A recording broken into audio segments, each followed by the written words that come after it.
This is Art Sense, a podcast focused on educating and informing listeners about the past, present, and future of art. I'm Craig Gould. On today's episode, I speak with Pace Gallery's CEO, Marc Glimcher, about the gallery's current Picasso exhibit, which honors the artist on the 50th anniversary of his passing.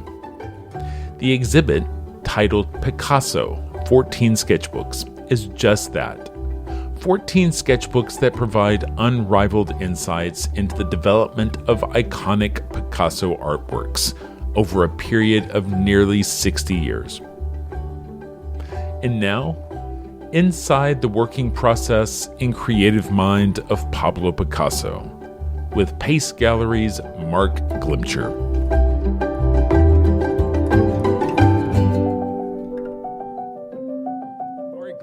Thank you so much for joining me today on the Art Sense podcast. Marc, you are the president and CEO of Pace Gallery, and Pace is currently exhibiting a new exhibit of Picasso works, Picasso 14 Sketchbooks. I say it's a new exhibit, but the work is not new, right? In this exhibit, it's on view at Pace's New York gallery now through December 22nd, and it marks the 50th anniversary of the artist's death. And I think from my research, this is kind of a personal subject for you because Picasso died in 73. The estate was settled in 79. And in 1985, a very young Marc Glimcher has his first project with the family business, along with a buddy named Matthew Marks. Can you kind of take us back to that project and how things are different here as we sit these decades later? Thank you very much for welcoming me on my favorite podcast. I'm actually just the CEO. They fired me from president recently. Samantha Rubel's job now. Let's see. Yes, that is a long time ago. Matthew and I shared a desk at the old Pace Gallery at 32 East 57th Street. Matthew actually got me my job. My father, when I told him I wanted to come work in the family business, just hung up the phone on me. Had to call Matthew to convince him that I was not going to be a complete screw up. He had seen your grades at Harvard. Yeah, not pretty. Not pretty. But Matthew and I had gone to Dalton together. He went all the way through. I started in third grade, so we knew each other a long time.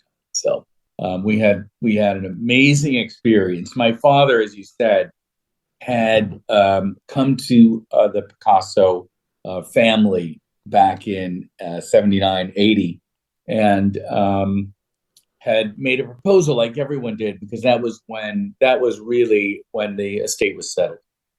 It took 6 years, 6.5 years for the estate to get settled. And there were lots of ideas of cubism shows, et cetera, et cetera. But my father had this idea for a show of the sketchbooks. He actually didn't start there. He started with a show of the late paintings, which was the first show of the late paintings since Picasso showed them at the Palais du Pape. And that started off our relationship with the Picasso family. And I was in high school then. That was 1981. So I guess that's probably around the time I met Bernard. And anyway, then college goes by, and after that, we came to work, and my father said, "All right, boys, sending you guys to Paris." And we went to Claude Picasso's office on the Rive Gauche, and we each got a banker's box. The fake wood paper banker's box, cardboard banker's box. Right. And Claude was like, "Okay, take notes." And we each got one, and the sketchbooks had been sealed up by the French government, and they were all in there, and we just went through one by one, and it was without a question my very young life the most dramatic experience I'd ever had, seeing this sort of secret life of Picasso just revealed before your eyes as we went page by page. Anyway, that exhibition, which had been my father's brainchild and Matthew and mine, toil along with Claude and the whole family um, was it was incredible. It was something that we actually got American Express to travel that show. It went to 21 museums in 17 countries. So we were a road show for the next 3 years, installing those sketchbooks all over the world. And it was an incredible revelation at the time. All these years later, I think you asked what's different. All these years later, people don't quite realize that back in the 80s, Picasso was still, of course, Picasso, most famous artist in the world. Picasso is an icon and had been for decades and decades. Um, but it was a little different in 1986. Um, there were no $100 million Picassos or anything like that. I mean, in fact, a Matisse was about 3, 4 times more valuable than a Picasso back then. Um, and Picasso, it was still an idea of inquiry into trying to understand the history of Picasso for a lot of people. Today, Picasso has reached a different level of icon status, a kind of icon level that defeats a subtle understanding. Not intentionally, but that's the result. Everyone thinks they know everything, that somebody knows everything there is to know about Picasso.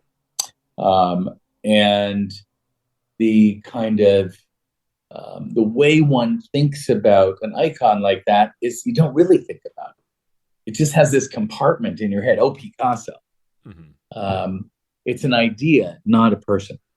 And so I hope that this exhibition will bring back that understanding that this was a guy, who went on an investigation and kind of fomented revolution and rethought everything, broke every rule.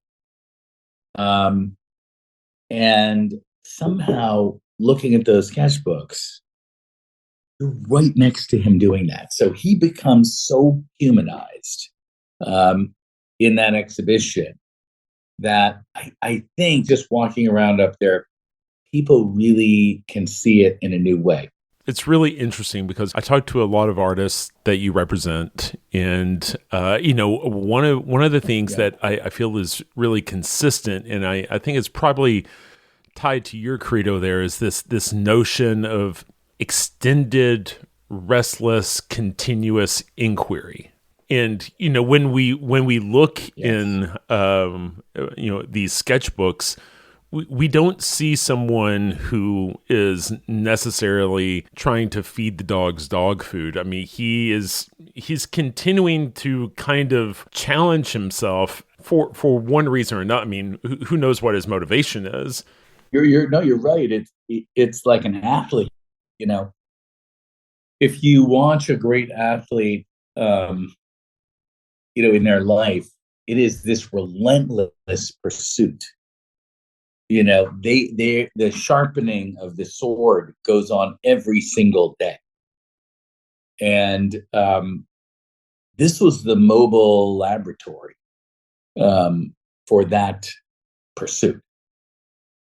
That mastery of line, which seems like magic, it doesn't seem like magic in these books. It seems like you said, the relentless pursuit of the mastery over that line. Again, scratch it out when it doesn't work. I mean, those scratch outs are really, we opened some of the books to those scratch outs, so they would be visible. And I mean, I appreciate, take that as a great compliment that our artists and our gallery are kind of we are engaged in that pursuit. Our family is like half art, half science. We have my brother is the chairman of neuroscience at NYU. My cousin is the um, chairman of the head of Dana-Farber. And we have all of our family on the art side, but we always we kind of grew up with that scientific, not in the sense of the pursuit of science, but in the kind of relentlessness of the scientist's quest to pose questions, investigate reality. And that was those were the artists that we grew up with. Just sadly lost Robert Irwin, who was, such an incredible researcher. Dubuffet, who we would, listen to in the studio, Agnes Martin, Louise Nevelson, and they were that. They were not engaged in a career. They were engaged in a lifelong assault on the, the gates behind which truth was lying, It's kind of at the core of your family, because all those names at one time or another would have been around your dinner table when you were a kid, right? Yeah. Yeah, we were very lucky. We were lucky. I mean, that's just, and look, this is what drives the artist. All artists who are successful become somewhat distracted by their career. It becomes this validation of everything that they've done, and then it's a kind of a burden as well. Mm-hmm. And there's no escaping that conundrum. That is part of art and part of the history of art. That's all okay. All the contradictions are okay, but it is incredible to watch them go through it. They have everything on the line every day. And that would have been a good title, actually, for this show, Putting Everything on the Line. And note to self, next show. Well, in another 28 years, we'll revisit the sketchbooks. Yes. But you can see it with Picasso. You can see what he's engaged with here. There's this one little sketchbook in the show with a little self-portrait in it, and it's very powerful self-portrait, and it gazes back at you like a mirror, and the book opens vertically, almost like a makeup mirror, and he's staring at you, and of course he's staring back at himself. And it's powerful. It's interesting because I don't think it's not really the Picasso of 1918 in there. It definitely looks more like the Picasso of 1911 or 1912. It's him as a young man in his most, revolutionary phase. He's drawn him as he had been, 7 or 8 years earlier. He'd become, this incredibly successful man, with Olga, his fabulous ballerina wife. He was in Biarritz. It was a very bougie Picasso. But the Picasso on that page is the young, hungry Picasso, and you can feel it. You can feel it in that show. So I guess I wasn't familiar with Picasso the poet. And so one of the sketchbooks, and I believe it's the last of the lot, has an amazing bit of poetry in it. And it's, and it really struck me as not someone who's kind of holding on to these classical ideals of pentameter, but it's really stream of consciousness cut up text, something that would come from a William S. Burroughs or 100%, 100%. Yeah, I was going to say it's a total piece of beatnik poetry.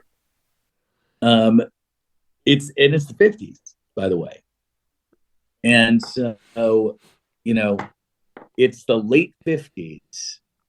So Picasso is in his 70s, and he is writing this beatnik poetry. Picasso did say once, "I hope one day I'll be thought of as a poet who occasionally dabbled in painting."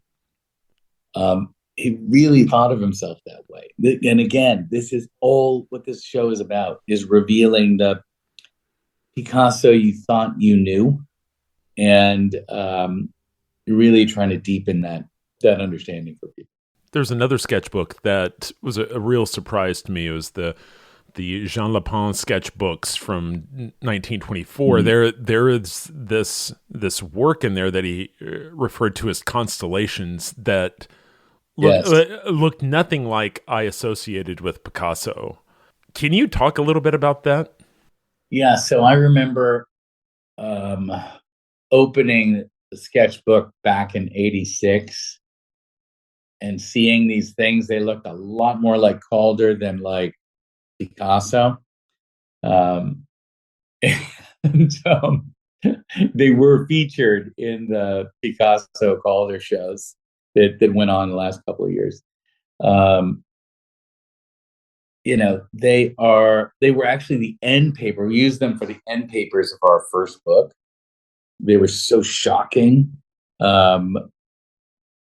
As you really pour over them, they seem to be, they're really a schematic of a Cubist painting.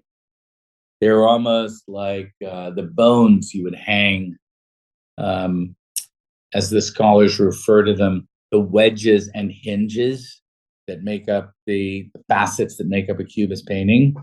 You would almost hang them on that structure. And in fact, the constellations morph into guitars and violins as you leaf through that book, and the steps become more familiar. But yeah, he was so much. 1924, that was a very radical thought to engage in that kind of investigation. It was also really about the ink and the pen. He left blank pages between these compositions, so the bleed through it didn't bleed through, but he was worried about it. So he would do a page, then leave a blank page, and then do the next. And it's interesting because Picasso's known for his mistakes, right? He loves his, go over the line again and again and again. There's no mistakes on these pages. There are no mistakes. There is no hesitation. Every line is flawless and straight until the wiggly versions at the end, but they are like they were plotted out by an architect.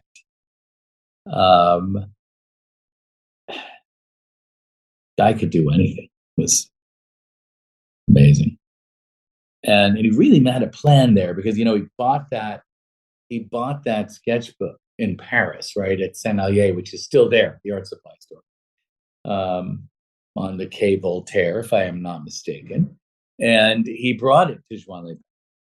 And it's a very fancy sketchbook, very expensive sketchbook. So he had a plan. And then at the end of that sketchbook, those ink lines turn into these portraits. They're just like, again, it's not like anything you've ever seen.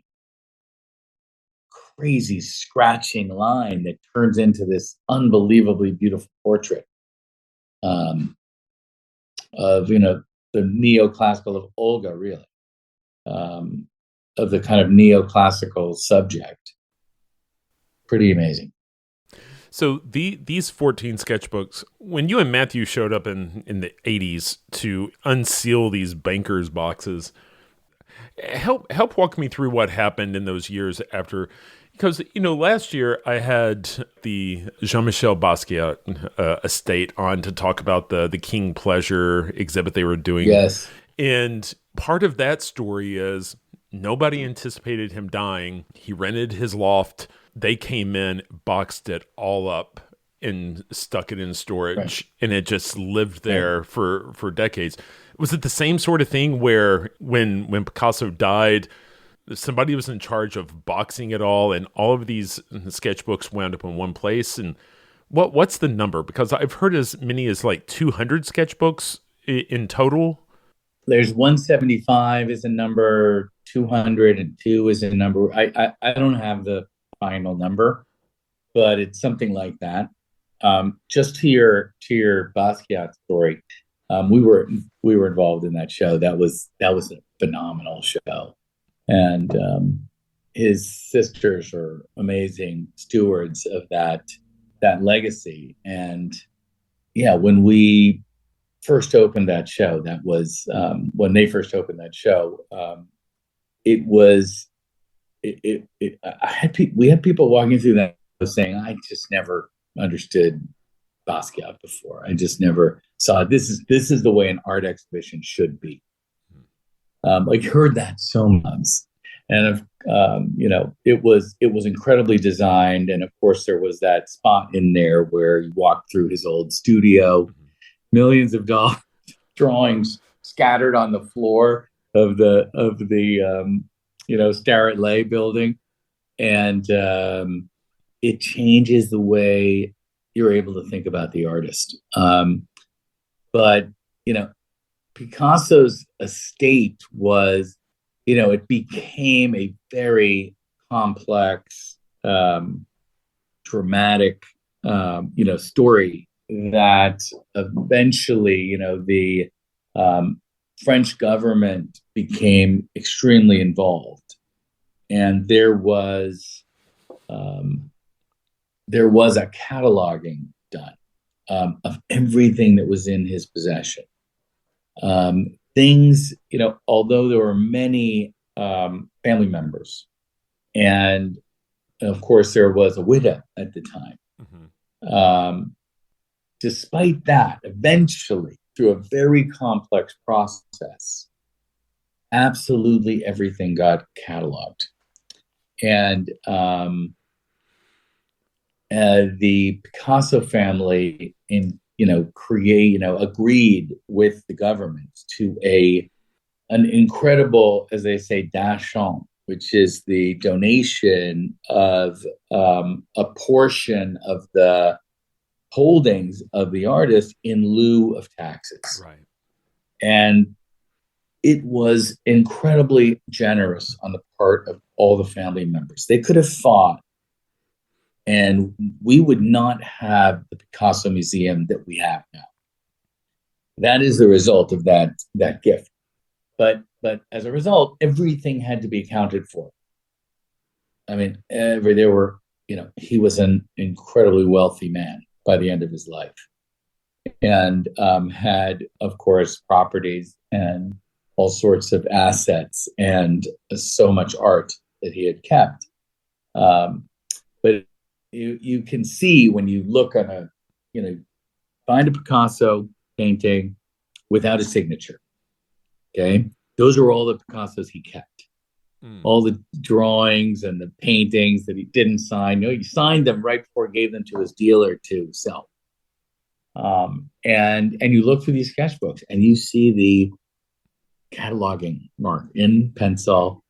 They're in the sketchbooks, they're on the backs of the paintings, they're on the backs of drawings. So meticulous. There's a little number with a decimal point, a little number after that. Very mysterious code. But everything was amazingly accounted for and tallied up and divided. And, there was, people don't remember the story now, but, at the time, there was a law that illegitimate children would receive nothing. Mm-hmm. The Senate in France changed that law. They didn't change it entirely. They made it so that illegitimate children would receive half shares. Wow.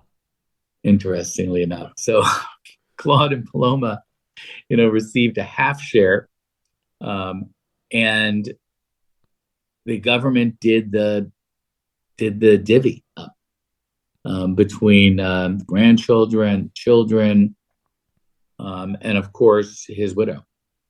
And it's kind of remarkable that they completed it by 1979, but it took that long. So yeah, they all had numbers sealed in plastic envelopes, and amazing. The messiness of his relationships, a lot of these relationships were very open-ended, which is just, and I wonder how accepted that was in its day. I don't know, but a lot of these figures wind up finding their way into the sketchbooks, right? We see Dora Maar, we see Jacqueline. Yeah. And so it's interesting to see these women kind of walk in and out of these sketchbooks over these, 50, 60 years, right? Absolutely. I mean, this, of course, is another major topic when you're thinking about a Picasso exhibition, is kind of the replacement of the story of Picasso's work by the story of Picasso's life. And a lot of indictment, a lot of controversy about his relationships, which undoubtedly there was. Obviously people did see it very differently than we think about it now. But I think it's amazing to watch, the people in his life were the subject of the work. There are many artists for whom that is not true. The owl was his owl. The bull were the bulls that he saw at the bull ring. This is very appropriate for someone who had a sketchbook in their pocket all the time. Like, his subject was his life, war, peace. And if your subject is your life, you better have a sketchbook in, so you don't miss it. He always did. And I think that, whatever the judgment is on Picasso's relationships and whatever that is, he sure caught it. He caught the what we see in the Royan sketchbook in 1940 is Dora Maar. And Dora Maar, who was a great political activist, as was Picasso at the time, becomes a kind of foil for the war. They're in the town of Royan, which is where they've gone to get out of Paris. And the agony of war gets painted all over, Dora Maar's face. And people talk about the agony of that relationship at some point in the mid 40s, but really in 1940, it is really about the circumstance that they're in. I don't think people appreciate that Picasso refused to leave France. Sidebar here, sorry, but since the history of it's all tied up, there's so much not told in the story. People don't realize that Picasso, who was on the Nazis' list as a degenerate and as an agitator, Picasso made this very risky determination that they couldn't touch him, and stayed. He went to Royan, but then he went back to Paris. And there were a few times when he just narrowly escaped getting shipped off, but he wouldn't leave. He would not leave France. There we have a little glimpse into that in that Royan sketchbook. But I do think back to the icon thing, that like that status, the status of his reassessment of his treatment of the people in relationships with him and so forth. This can't get us to throw out the accomplishment of Picasso. It is very natural for succeeding generations to say, wait a minute, that's not the story. We're going to retell this story. This story was, you were sold a bill of goods on this story. By the way, that's exactly what Picasso said. In 1907, Picasso and Braque were looking at single point perspective and saying, you guys are sold a bill of goods. This thing is not the be all and end all of art making. Mm-hmm. Break this thing into little pieces and start over. So Picasso was absolutely for, decimation of the status quo. But I think it's really important, and if this show helps at all, that as we reassess our canon, as everybody says, which needs so much reassessing, that doesn't include throwing out the accomplishments of Picasso. Okay, there were a couple of years there where every artist in the world was a cubist. I mean, that's never happened. That has never happened. Nothing like that has happened in the history of art. Right. Where, and this is true, you could see it in Korea and in India and in America, in South America. I mean, the ricochet of that idea that those guys had in that little dump in the Bateau Lavoir and, Montmartre, my God. I mean, it's mind-boggling, the impact of that. And no internet, no nothing, magazines and, for no movies, really. I mean, there were movies going on. The movies were very important to Picasso, but they weren't like moving around the world. The newsreels had not happened yet. And somehow, how did Cubism go and conquer planet Earth? I don't know. So we're still living there, still living in that world. Right. So anyway, I think reassessment and reappraisal is so important, and I think he thought that too. But don't throw out the genius with the bathwater. Right. That's my advice. So how did you and your team decide on these 14 sketchbooks? I mean, are these kind of touchstones over the career? Obviously, some of these show, for example, the Demoiselle sketchbook, Oh my God. Yeah, that's nuts. Right. The answer to that, this is amazing. The answer to that is back to my relationship with Bernard, who is, like I said, we started working together when I was 21 and he was 24, something like that. And we were really responsible citizens, model citizens. That's sarcasm, in case you want to know. Anyway, the two of us have seen a lot together, and we both grew up into this. It really became a vocation for both of us. I was very, very lucky to grow up around artists, but I'm just as lucky, and probably my closest friends are, Bernard Picasso and Christopher Rothko and Sandy Rower, and watching these guys promote, protect, and enshrine their grandfather's or father's legacy, has been, I've been very, very fortunate to be a small part of that with these guys. They have done an incredible job. So anyway, Bernard and Almine created Faba, and Almine Rack, Bernard's wife, is a brilliant art dealer, gallerist, and they created the museum in Malaga with Bernard's mother.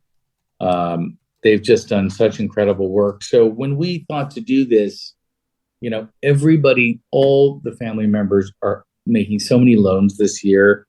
They are working so hard. Every family member, there is a as you know, there's a wonderful exhibition over at the Gagosian Gallery right now, which is absolutely spectacular. A fascinating subject, brilliantly executed. Everybody's making loans. It's a very tough year to call up a member of the Picasso family and say, "Hey, I got a show idea."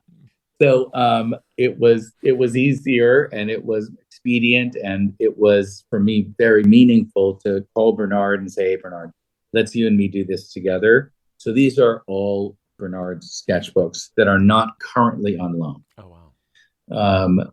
So that's how we picked. We felt there was one big hole in, which was there was no Cubist sketchbook. Mm-hmm. So we did borrow one sketchbook from the Met, of course, from the Lauder, which has been also incredibly, helpful, and we've had incredible scholars working on this show as well, by the way. But the Lauder Center is always amazingly supportive. So that's where the sketchbooks come from. That's what Bernard had to lend us, but it pretty much hit almost everything. Had that one little hole, and it has a little hole at the end. It's missing the late 60s, mm-hmm. for which we were able to borrow a painting as a kind of capstone for the show, just because that was the one period that didn't really get covered in the sketchbook. Although the last sketchbook from 59 definitely does show the beginning of the late work. So that's the story of that. Well, Marc, one thing I'd love to wrap up on is, obviously with the long history of Pace going back to 1960 in Boston, you work so closely with the estates of Rothko, Tapias, Calder. You also have a commitment to, the next phase. What is technology? I mean, your investment in Pace Verso is something that just continually intrigues me in conversations with people like Tyler Hobbs. How do you balance keeping one foot in the past and one foot in the future and one foot in the present? I mean, is that a necessary part of it? The fact that you need to have a foot in each of these generations to have a healthy organization? I don't think you need to. I think you can have a fantastic gallery that is devoted to a single group of artists, maybe a single period, or maybe that's, the group of artists that's just, these are my friends and my taste. And I think that's great. I just think that, we're very fortunate here. We've accomplished the handoff from one generation to another and still maintained the relevance and the relationships with the artists. We have artists in their 20s and 30s and 40s and 50s and 60s and 70s and 80s.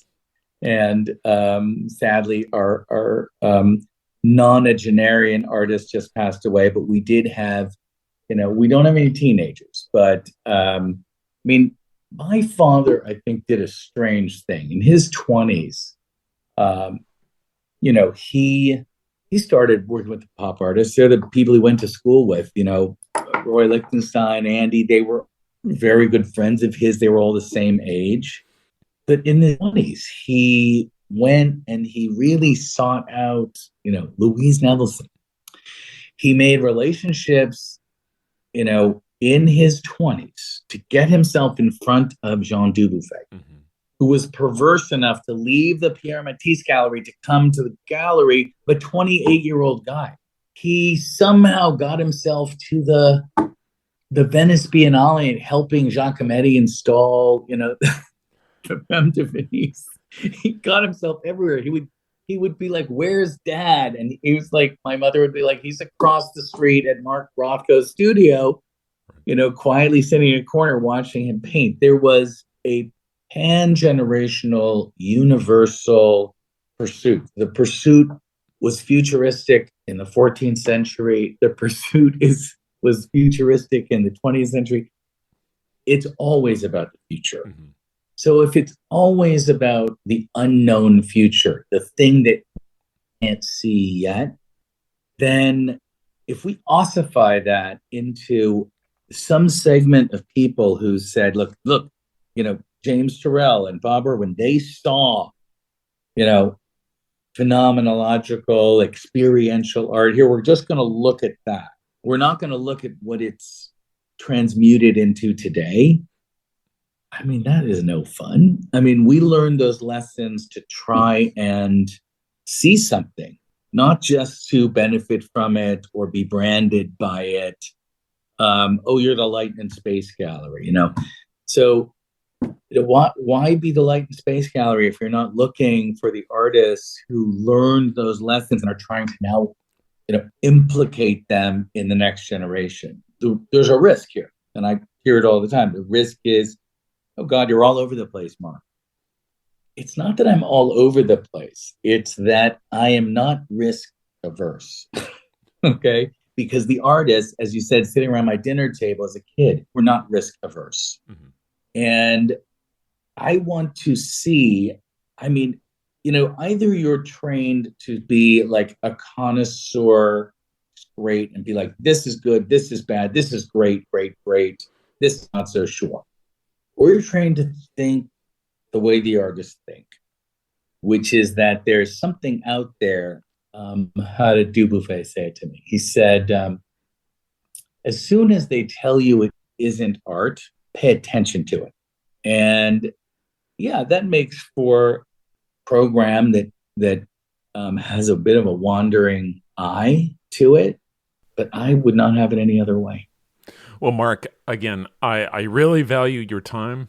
Thank you for taking us by the hand through this exhibit that covers such a huge portion of Picasso's life and gives us insight behind the scenes. And thank you for giving us some story time about Pace. And so I appreciate your time, and I encourage people to go out and see Picasso 14 Sketchbooks on view now through December 22nd at Pace's New York Gallery. Thank you so much.